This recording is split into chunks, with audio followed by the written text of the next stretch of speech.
Hey, what's up? It's another post-game, pre-game edition of Championship Chase. Ty Miller here, along with the Queen Bee of Steeler Nation, Ida Simpson, and former Browns and Eagles linebacker Anthony Griggs. The Steelers are now 8-6 after a 28-15 win over the hapless Miami Dolphins. They broke the Dolphins' four-game winning streak. Let's talk about impressions of that game, Ida. I mean, it was definitely a solid all three phases game. I was very shocked on how they came out, their approach to the game. I was happy that they stuck with what I think was needed in several games of this year. I was expecting to see it for, I'd say, the Buffalo game, but the run game. I know it was cold and it kind of pushes you into that too, but that is what I feel like would have got them over the hump in some of the games that they lost this season. So sticking with it, keep pushing it, even when it wasn't as productive as you wanted to be, just a couple yards, maybe even a couple losses, but let it be known that we're going to stick with it. We're going to keep pounding and they're going to break them. So I was very happy about that difference in the game. It definitely was the change that I feel like they need to gain for December, getting ready to rev up for the playoffs. Miami came in with a four-game winning streak, Anthony, and the Steelers basically took away their strengths, most of which was the running back, Devon A-Chain. So what are your thoughts on what they did defensively in this game? I like it. I like what they do. That's what you should do. You should be able to take away their hammer, I guess I'll say. A-Chain was their hammer. They had a good running game, but then we started adjusting. We got ahead of them in points. They had to start throwing the ball. That's what you do to those kind of teams. You don't give them any kind of breath or any kind of thought that they're going to win this game or even going to do. You throw your best at us, and we're going to intercept it. We're going to do something with it, and they did that. We're going to run the ball as Pittsburgh did. We're going to throw the ball as Pittsburgh did, and we're going to blitz as Pittsburgh did and have some effect with you. That's what's going to happen. You aren't on our level. At this point in December, that's what you got to establish with teams is that you are on our level. They're not. Okay, Miami, come up here, but you're going to play on our field at our terms with us, and we're going to show you what that's about. And that's what they did. Okay, and I give it to Pittsburgh because they are doing this at this point of the season in December, and people are taking notice. Now, if they can just do this back to back to back to the not have to win all the games out straight, but just go into the offseason with this kind of mentality that it's time to turn it up more than you ever have in any part of the season, and you'll have some good things happening. Well, from here on out, every game's a playoff game, and this week they go to Detroit. They are fighting for their playoff lives in the NFC. At best right now, they would be a wild card team. What are the main concerns, Ida, about the Detroit Lions starting with their offense?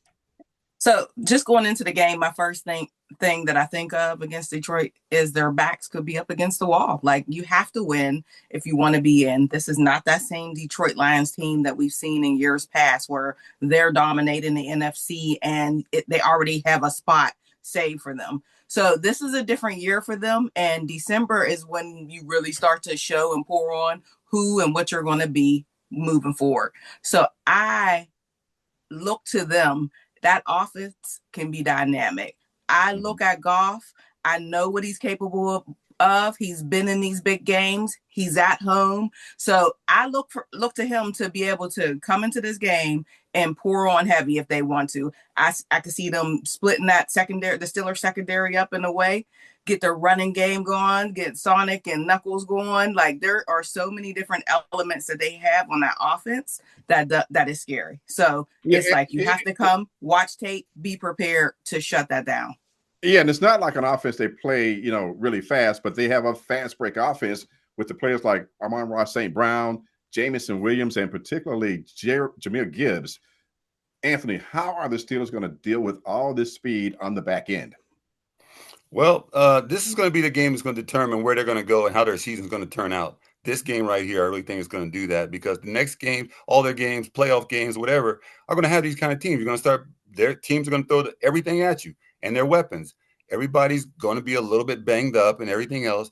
But when you got speed, okay, you've got to be on your discipline as a team. That linebackers, DBs, defensive linemen, you got to be solid in your gap responsibilities.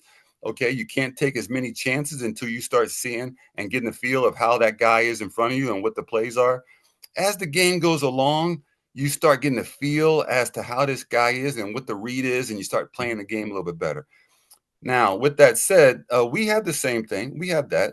We have that on defense. As much as they have some things on offense, we have those guys.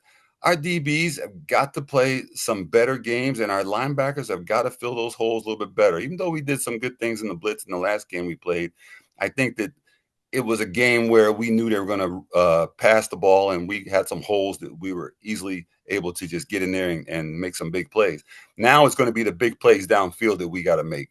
Interceptions, knock the ball down, okay, without the pass interference and all that. If we start getting into that kind of game where we're playing the same way we did before, where we're behind the receiver or we're knocking, we're holding and we're getting those kind of penalties, it's going to be miserable.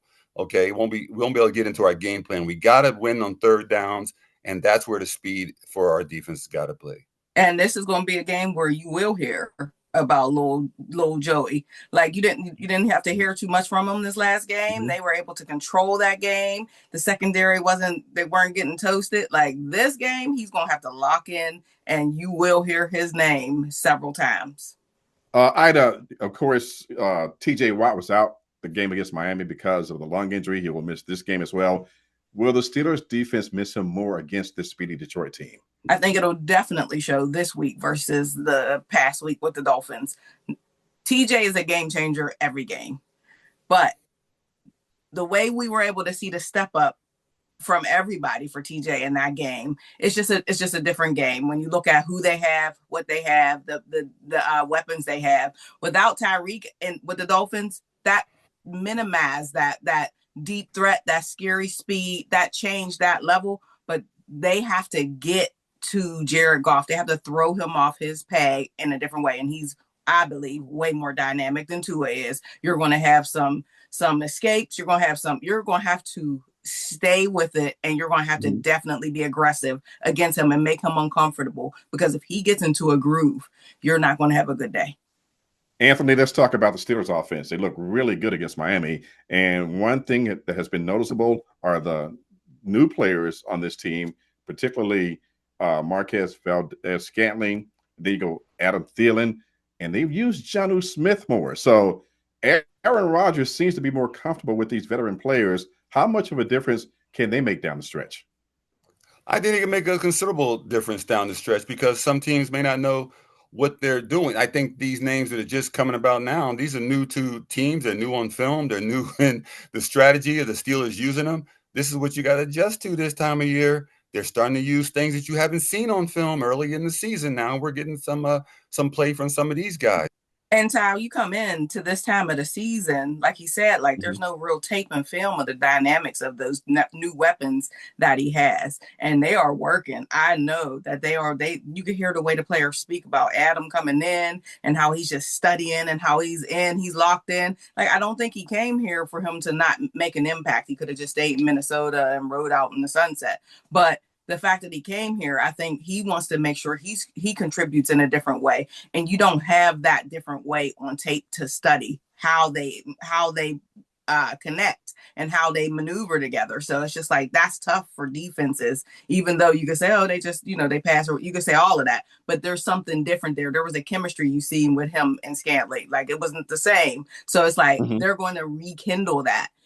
But it's in a different way because it's on a different team with different dynamics. So I think it's tough for you to be prepared for something that you don't have any tape on prior to now. So Aaron Rodgers goes back to the NFC North to face an old nemesis, the Detroit Lions. They have restored the roar somewhat. Again, I'm not a Lions fan, but I'm just wearing the colors because they look nice. Looks like it, Ty. Let's talk predictions. Anthony, give me a score and who wins this game and why. I know Detroit's going to come out with they've been wanting to keep building, taking steps every year, the last 3 years. I think people nostalgically wanted Detroit to win, okay? Even if Pittsburgh didn't get to the playoffs or whatever, they wanted Detroit to win. I think that was the thing. I think that ship has sailed in some ways, or they're taking down the sail. I don't think Detroit can have the firepower. This game for both of these teams is going to determine how the rest of their season is going to be. But I like what I saw in Pittsburgh in this game. Detroit's a hit or miss. I've seen that in some of the games this season. So I'm going to go with Pittsburgh. And I think that Pittsburgh's on a roll here, and I think they're going to beat them by a couple touchdowns. So I'm going to say 27-10. Wow. Yeah. Ida. Well, Ty, so what I can say is like I said earlier, like it's not the same Detroit Lions. I think they will come out. They understand what they're up against as far as getting into the playoffs and how they have to be and drive for their own destiny. But at the same time, I've watched them the last several weeks. I just don't see that same dynamic team. I see something different. I can see them fall into the analytics of Dan. So I see something very interesting going on here with the Pittsburgh Steelers controlling their destiny. They win this, they win the Browns. They make that last game of the week irrelevant. They take on this team in Detroit. I'm going to go 34-17.